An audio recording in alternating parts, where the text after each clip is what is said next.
March 3ರಂದು ಭಾನುವಾರ pulse polio ಕಾರ್ಯಕ್ರಮದ ಹಿನ್ನೆಲೆ ಶಿಡ್ಲಘಟ್ಟ ಸಾರ್ವಜನಿಕ ಆಸ್ಪತ್ರೆಯ ಆಡಳಿತ ವೈದ್ಯಾಧಿಕಾರಿ ಮನೋಹರ್ ಮತ್ತು ಸರಸ್ವತಿ ವಿದ್ಯಾಸಂಸ್ಥೆಯ ಶ್ರೀಕಾಂತ್ ಮಕ್ಕಳಿಂದ ಪೋಲಿಯೋ ಜಾಥಾ ಕಾರ್ಯಕ್ರಮದ ಮೂಲಕ ಸಾರ್ವಜನಿಕರಿಗೆ ಅರಿವು ಮೂಡಿಸುವ ಜಾಥಾಗೆ ಚಾಲನೆ ನೀಡಿದರು.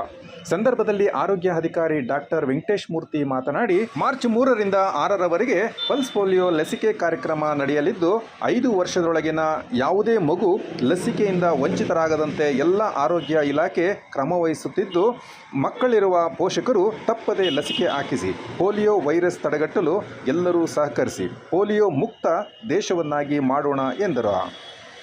ಭಾನುವಾರ ಶಾಸಕ BN ರವಿಕುಮಾರ್ ಮೇಲೂರು ಗ್ರಾಮ ಪಂಚಾಯಿತಿ ಕಚೇರಿಯಲ್ಲಿ ಪಲ್ಸ್ ಪೋಲಿಯೋ ಕಾರ್ಯಕ್ರಮಕ್ಕೆ ಮಕ್ಕಳಿಗೆ ಪೋಲಿಯೋ ಡ್ರಾಪ್ಸ್ ಹಾಕುವುದರ ಮೂಲಕ ಚಾಲನೆ ನೀಡುವರು. 6ನೇ ತಾರೀಕುವರೆಗೂ ನಮ್ಮ ತಾಲೂಕಿನಾದ್ಯಂತ 106 ಬೂತ್ಗಳಲ್ಲಿ ಮಕ್ಕಳಿಗೆ 5 ವರ್ಷದ ಒಳಗಿನ ಎಲ್ಲ ಮಕ್ಕಳಿಗೂ ಅಂದರೆ ಆವತ್ತು ಹುಟ್ಟಿದ್ರೂ ಆ ಮಗುವಿಗೂ ಪಲ್ಸ್ ಪೋಲಿಯೋ ಹನಿಗಳನ್ನು 2 ಹನಿಯನ್ನು ಹಾಕಿಸಬೇಕಾಗಿದೆ ಕೋರಿದೆ. ಸಾರ್ವಜನಿಕರು ಈ ಒಂದು ಗ್ರಾಮೀಣ ಪ್ರದೇಶದ 80 ಬೂತು ಮತ್ತು 26 ಬೂತು ನಮ್ಮ ತಾಲೂಕು ಪಟ್ಟಣದಲ್ಲಿ ಆಗ್ತಾ ಇದ್ದೀವಿ.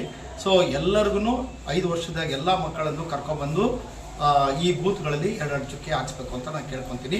ಇದಕ್ಕಾಗಿ ನಮ್ಮ ಇಲಾಖೆಯ ಎಲ್ಲ PHCOs ಮತ್ತು ಆಶಾ ಕಾರ್ಯಕರ್ತೆಯರು CHOಗಳು ಕಾರ್ಯನಿರ್ವಹಿಸ್ತಾರೆ.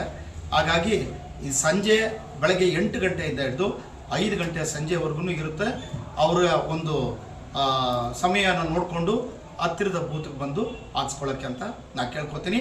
ಮತ್ತು ನಮ್ಮ ತಾಲೂಕು ಪೋಲಿಯೋ ಮುಕ್ತ ತಾಲೂಕು ಅಂತ ಘೋಷಣೆ ಮಾಡೋದಕ್ಕೆ ಸಹಕರಿಸ್ತೀರಾ ಅಂತ ನಾನೆಲ್ಲರನ್ನೂ ಕೇಳ್ತೀನಿ.